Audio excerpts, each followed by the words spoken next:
Paz do Senhor, minha querida, meu querido. Que bom que a gente está aqui junto novamente.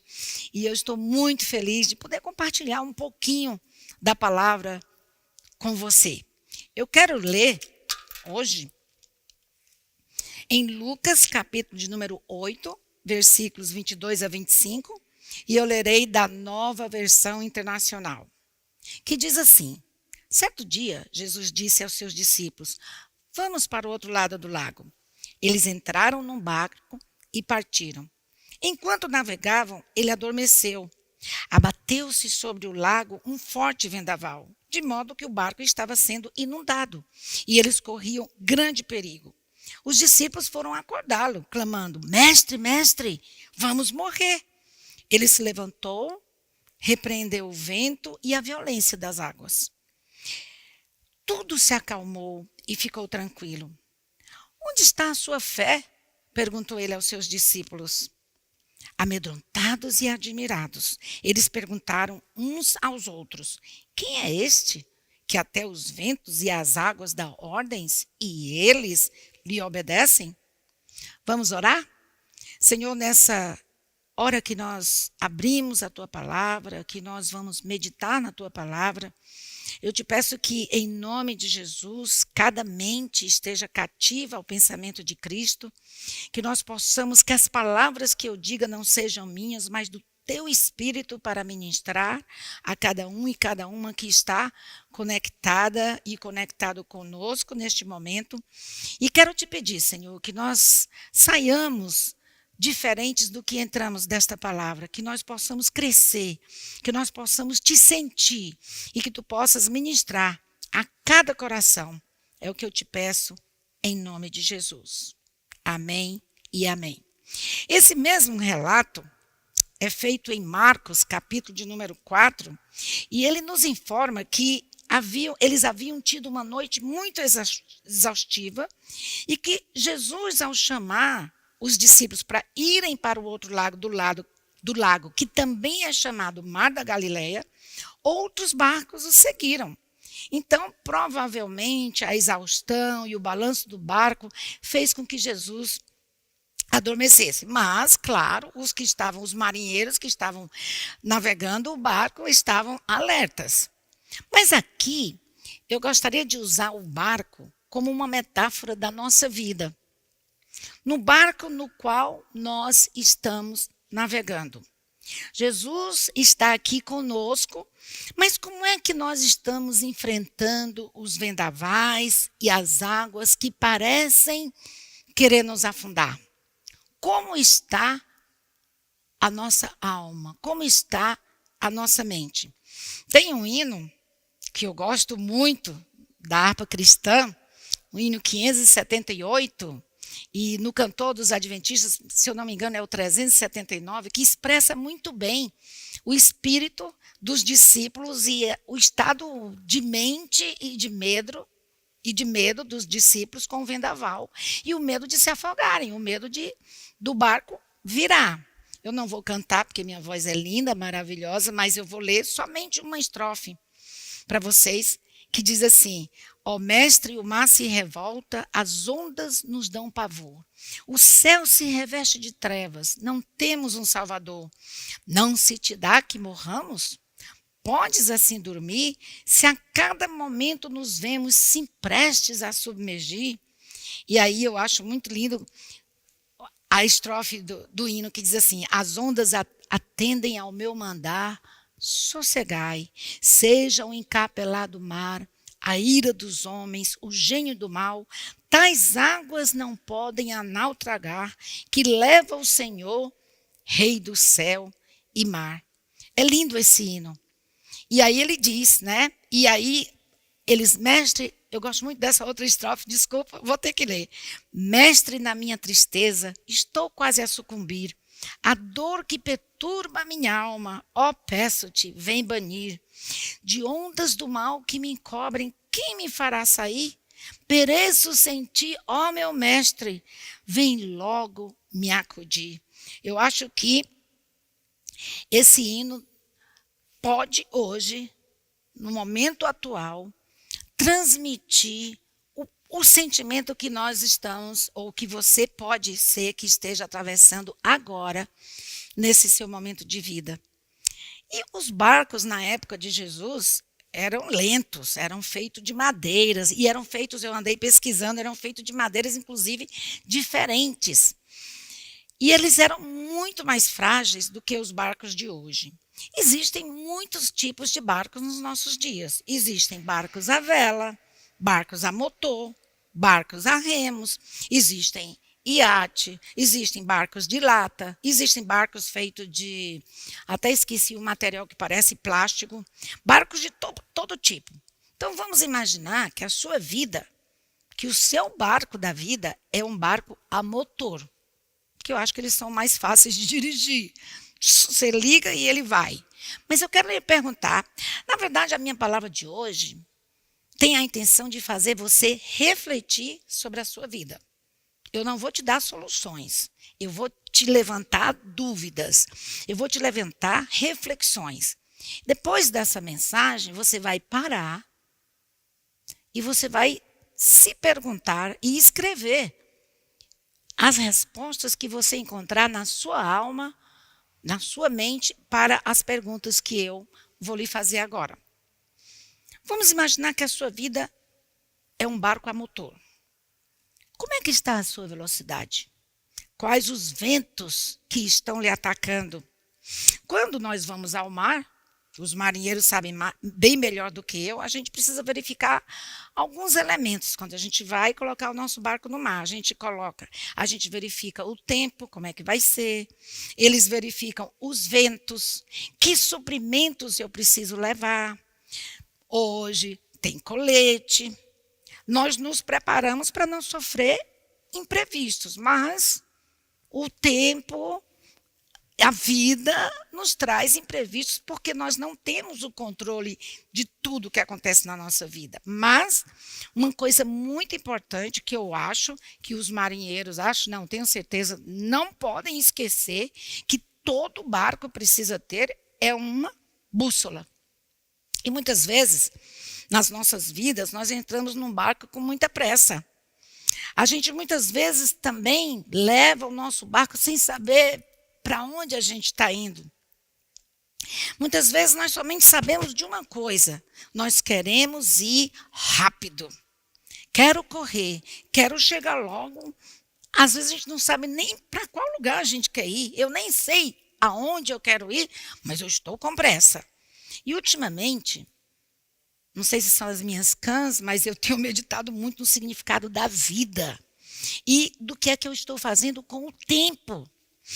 Ana Cláudia, eu estou lendo um livro muito legal, que já faz muito tempo que eu estou lendo, porque eu estou degustando cada página, cada palavra, cada parágrafo que essa mulher escreveu. Ana Cláudia Quintera, que é médica, geriatra, cuida de cuidados paliativos de pessoas que já estão desenganadas. E ela escreveu um livro muito significativo que eu estou degustando cada página, que se chama A Vida, a Morte é um Dia que Vale a Pena Viver. E é muito interessante porque eu comprei esse livro em 2016, num congresso em Porto Alegre, mas eu nunca tive coragem de ler. Não sei, e agora me deu, aí eu digo, eu vou ler esse livro, vou tomar coragem de ler esse livro, porque o título me amedrontava. Mas o livro fala mais da vida do que da morte. E ela diz o seguinte: o que separa o nascimento da morte, o que separa o nascimento da morte é o tempo. A vida é o que fazemos dentro desse tempo. A vida é a nossa experiência. Quando passamos a vida, prestem atenção, eu achei super interessante isso. Quando passamos a vida esperando pelo fim do dia, esperando pelo fim de semana, esperando pelas férias, pelo fim do ano, pela aposentadoria, estamos torcendo para que o dia da nossa morte se aproxime mais rápido. Página 70 do livro da Ana Cláudia Quintera. Por quê? E ela falou uma grande verdade. Eu nunca tinha me apercebido isso. O que separa o nascimento da morte, o nosso nascimento da nossa morte, é o tempo. E a vida é a experiência que nós vivenciamos nesse ínterim, nesse entremeio entre o nascimento e a morte. E é verdade, geralmente, nós esperamos nos aposentar para ver. Quando eu me aposentar, eu vou viver. A gente, às vezes, espera terminar uma faculdade, ou um doutorado, ou um curso qualquer. Mas quando eu terminar, aí eu vou viver. Eu vou viver, vou correr essa semana, vou trabalhar, levar trabalho para casa, para aproveitar a vida no feriadão, para aproveitar a vida no fim de semana. Mas a vida, ela não é como um botão que a gente desliga e liga e ela aparece. A vida está acontecendo quando você está estudando, quando você está trabalhando. Todas as suas experiências, segundo após segundo, é a vida. Não é, mas eu estou trabalhando. Não, o trabalho é a vida. Por isso que é tão importante você tomar cuidado do que você está fazendo do seu tempo. Como diz Lenine, que uma música maravilhosa que diz: a vida não para e ela é tão rara, não existe um botão de desligar, liga e desliga, clique, clique, e a vida para enquanto eu estou trabalhando, a vida para enquanto eu estou estudando, a vida para enquanto eu estou pregando, a vida não para. E uma frase que eu ouvi muito do Vili, meu genro, ele gosta muito de falar nos seus vídeos: a vida não aguenta rascunhos. Isso é verdade, não existe rascunho. Eu não posso fazer um test drive da vida e depois olhar lá para trás, então não tem como recuperar o tempo perdido ou não perdido. Eu fiz uma live com uma querida minha, bem novinha, 30 e tantos anos, que ela é psicóloga e ela pesquisa a velhice. Eu, quando eu tinha 30 anos, nunca pensei que eu ia querer pesquisar a velhice. A gente fez uma live no começo, em 2020 ainda, sobre a velhice. E ela disse que ela chegou à conclusão, com as suas pesquisas científicas, a Priscila Lima, Prisca, que eu a chamo, ela chegou à conclusão que os velhos vivem de memórias. Eu achei muito interessante isso. Então, quais são as memórias, mesmo, lembre-se, a gente envelhece desde o dia que nasce, tá? Quais são as memórias que você guarda de positivas na sua mente? Quais são as experiências que você tem, as vivências que você tem tido, que fazem com que você aprecie a vida? Também tem a música da Ana Vilela, a Trem-bala, né? Que ela diz que a vida é como um trem-bala e nós somos somente passageiros e precisamos partir. Eu já andei no trem-bala. Gente, é muito rápido, é 300 quilômetros por hora. É muito rápido. Então, quando a Ana Vilela diz nessa música, olha, a vida, parceiro, é um trem-bala. Porque a vida é curta, ela é rápida. E o nosso tempo, e ela é rara. Então, quando o nosso barco está rápido demais, nós precisamos que o vento pare de soprar para nós nos acalmarmos. E eu estou falando aqui o barco como uma metáfora da sua vida, da minha vida. O vento parar de soprar para a gente revisar o motor, para a gente revisar os suprimentos. E Jesus está no barco com os discípulos e a gente, Jesus está sempre conosco, mas acontece tanta coisa ruim que a gente pensa que ele está dormindo, que Jesus não está se importando com a gente. Dormindo, ele não está se dando conta do que está acontecendo no nosso barco. E quando Jesus repreende os discípulos perguntando, vocês não têm fé? Ele pode se reportar a você e a mim perguntando, eu estou aqui com você, mas como é que você está velejando o seu barco? A crise, quando ela acontece na nossa vida, quando ela se abate sobre nós, pode ser uma excelente oportunidade de revisarmos o nosso barco.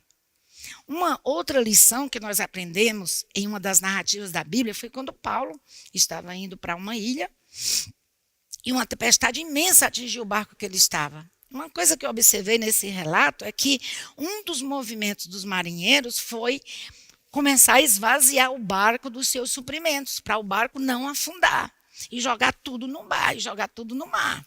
Teve também a história de Jonas, né, que ele diz, me joguem, sou eu o culpado, etc, etc. Então, um dos movimentos que nós podemos fazer na nossa vida, no barco da nossa vida, que pode ser que ele esteja se afundando ou ele está andando muito pesado, é você se livrar dos pesos desnecessários. Eu tenho insistido muito isso, inclusive com as mulheres, na nossa reunião de mulheres de quarta-feira à tarde. Quais são, no começo do ano, em janeiro, eu fiz um vídeo no meu canal sobre fazer uma limpeza, fazer uma faxina existencial. E dois movimentos para a gente fazer uma faxina existencial e começar o ano mais leve. O nosso barco mais leve, para que a gente possa velejar com mais agilidade. Número 1. Você se livrar dos os pesos desnecessários, você se livrar dos vampiros emocionais. Eu escrevi um artigo há muito tempo sobre parasita também enfeita, porque nós temos, todos nós, ao nosso redor, eu gosto muito de árvore, eu gosto muito de verde. E eu observo, tem uma amiga que geralmente eu pegava ela na casa dela para vir comigo, para a igreja, e tem umas árvores lindas em frente ao condomínio dela, mas uns parasitas lindos caindo assim. Eu fui pesquisar sobre os parasitas, e os parasitas, essas plantas, você sabia que a orquídea é uma planta parasita? Se você gruda a raiz da orquídea em qualquer árvore, ela floresce, mas ela chupa o néctar, sei lá o que é que chama, ela chupa a vida da árvore para ela sobreviver. Então, os parasitas, nós somos rodeados de parasitas, de pessoas que, entre aspas, às vezes enfeitam as nossas vidas, mas, ao mesmo tempo, tem pessoas que só sabem sugar. Até já preguei sobre isso aqui. A sanguessuga tem 2 filhas. Me dá, me dá. Me dá, me dá. Então, para que o seu barco possa ser mais leve e não afunde, você precisa, eu sei que eu posso até estar sendo egoísta, mas eu vou te dar umas dicas como fazer isso. Se livrar dos pesos desnecessários. Nós precisamos, durante a vida, realmente procurar onde é que nós vamos investir a nossa energia. Onde é que você vai investir a sua energia espiritual e a sua energia emocional. E aprender, outra dica, a primeira dica é detecte quem são os parasitas, quem são os vampiros emocionais que estão te sugando.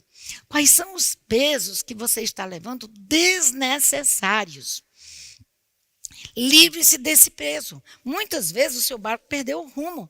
Ou talvez o seu barco esteja indo muito rápido, ou muito devagar, ou na direção errada, e você nem se percebeu. Você nem se percebeu que o seu barco está à deriva. Jesus está com você, e muitas vezes nós nem notamos.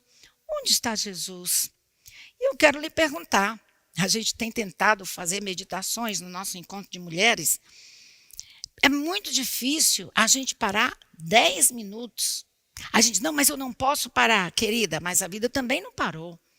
Porém, eu aprendi uma coisa muito importante.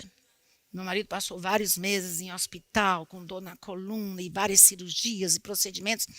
E teve uma noite que ele se recusou a tomar um remédio que o médico tinha passado, que ele estava com muita dor, e o médico passou um remédio que era para dormir. E ele disse, eu não quero dormir, eu quero que a dor passe. E eu tive que conversar com o médico para tentar convencê-lo. E o médico disse, o sono é restaurador. Você precisa parar. Não que a dor vai passar, mas quando você dorme, você vai ter mais forças de resistir mais à dor. E às vezes a gente não... Aí eu levando aqui para a nossa vida, para o nosso barco, a gente acha que correr, a gente vai... talvez viver mais, ou a gente vai talvez alcançar aquilo que a gente está correndo para alcançar, mas o descanso é restaurador. Então, nós precisamos aprender a parar. E o nosso espírito precisa ser alimentado também. Por isso é tão importante nós pararmos. Quando eles estavam velejando, aí veio aquela tempestade, e aí eles, mestre, você não está se incomodando que a gente vai morrer? Aí Jesus disse, calma, vocês não têm fé? Quer dizer, vocês não acreditam que eu estou com vocês? Calma.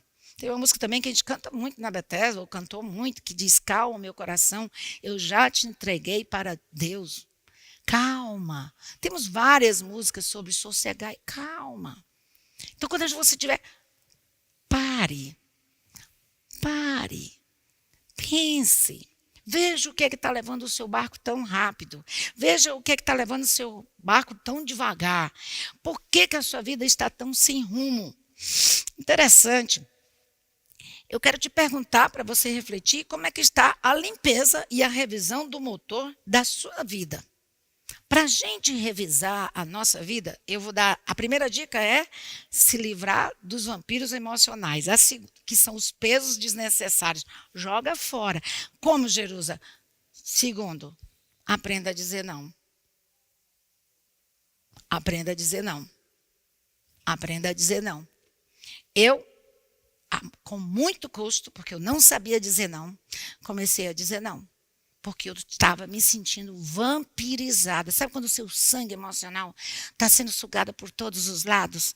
E eu comecei a dizer, opa, porque a Ana Cláudia diz uma coisa muito interessante nesse livro, que ela cuida de pessoas que já estão desenganadas e ela fez pesquisas, mestrado, doutorado, e ela diz que ela começou a observar que existem lugares onde você precisa investir, e ela fez uma diferença entre empatia e compaixão. Eu até compartilhei no meu Instagram esse pedacinho do livro dela. A empatia, nós que cuidamos de pessoas, a empatia, ela é se colocar ao lado de quem está sofrendo, no lugar do outro. Mas ela disse que a empatia pode acabar. Porque às vezes a pessoa cansa de ser empático. A compaixão não. A compaixão vai além. Porque você precisa de um distanciamento emocional para que você possa ter forças para ir com essa pessoa que está sofrendo e levá-la a atravessar esse sofrimento. Se você não cuidar de você mesmo ou de você mesma, você pode ir no sofrimento de A ou B e ficar lá. E você não terá forças para levar essa pessoa adiante no seu sofrimento. E eu achei muito interessante que nós precisamos, no nosso barco, do grande engenheiro, que é Jesus, para nos ajudar a ajustar o nosso motor. O que Jesus fez com aqueles discípulos foi, calma. E aí ele sossegou não somente a tempestade do que estava acontecendo no lago, que também chamado Mar da Galileia, mas ele sossegou o coração dos discípulos e disse, mestre, eu gosto muito desse, né, que diz, não se te dá que morramos? Podes assim dormir quando nós estamos prestes a submergir? E ele, calma. Aí ele se levantou, isso eu aqui na minha cabeça imaginando, se fosse num filme, deve ter vários filmes sobre essa parte, ele na maior tranquilidade fazia assim, e aí o mar sossegou, e aí a Bíblia nos diz que ficou tudo tranquilo. E ficou tranquilo também no coração dos discípulos. Quem é ele? Pois bem, esse mesmo Jesus ainda está com você hoje. Ainda está comigo. Nos momentos da minha tristeza, quantas vezes a gente pergunta a Deus, Deus, como é que você pode estar tão calado na minha angústia? Parece que você está dormindo. Mas foi algo interessante que aconteceu. Quando eles clamaram, aí eles viram, não, Jesus não estava desligado. Ele estava tranquilo, porque ele sabia que nada ia acontecer ali com aquele barco. Aí, esse hino diz, né, o mestre do céu e mar, sossegai vento, sossegai águas. Mas há momentos na vida, queridos, que a gente não precisa entender os porquês. Mas a resposta para esses momentos é a paz, não a compreensão. Eu não sei o que está acontecendo com você, ou às vezes eu não sei porque nós perdemos entes queridos, eu não sei por que isso, eu não sei por que aquilo, mas uma coisa que nós precisamos é de paz. E essa paz só vem com a compreensão de Jesus do nosso lado. Como é que a gente pode ter paz na tormenta? Fé de que ele não está dormindo. Fé de que ele pode e vai segurar a sua mão, trazendo paz mesmo na tormenta. Entregue o seu barco nas mãos do melhor capitão, do melhor marinheiro, que é Jesus. O meu conselho, a minha dica para você é: desacelere um pouco o seu motor. Esvazie o seu barco de pesos desnecessários e continue velejando com ele ao seu lado para acalmar os ventos e as águas das suas tempestades interiores. Ele está com você. Sossegai, sossegai. Eu escrevi, não é nem um poema, quando eu estava meditando sobre essa passagem para trazer para vocês, e eu vou. Não é poema, tá? Que eu não sou. Eu coloquei: Ele é o Senhor do sol brilhando, o Senhor da chuva, o Senhor dos momentos alegres, o Senhor da dor, o Senhor das montanhas, o Senhor da música, o Senhor das crianças. Ele é o teu Senhor e o meu Senhor. Eu escrevi inspirada nessa passagem. Ele é o Senhor das nossas tempestades. É isso que eu queria trazer para você hoje. Mestre, não se te dá que morramos. Ele se incomoda sim. Estamos prestes a submergir. Pois, estenda a tua mão para ele. Eu vou encerrar contando essa história que marcou a minha vida. Meu pai morreu muito novo, com 64 anos. Ele tinha coração crescido, ele fumava muito, muito, muito. E meu pai, desde 40 e tantos anos, ele fazia tratamento. Eu o acompanhei em ambulâncias durante 4 vezes. Ele morre, não morre, problema cardíaco. Ele, minha filha, não me deixe morrer. Era terrível, era aterrador. Eu não era cristã nem nada. Mas eu me lembro que um dia, e eu era louca pelo meu pai. E eu me lembro que um dia eu atravessando a praça principal, indo para o trabalho, foi na época que chegou, agora eu vou esquecer o nome da igreja, chegou uma igreja lá em Fortaleza, e eles cantavam muito: segura nas mãos de Deus, se as águas do mar da vida quiserem lhe afogar. E eu ouvia de longe, numa praça, eles estavam evangelizando numa praça e eu estava atravessando para ir para o meu trabalho.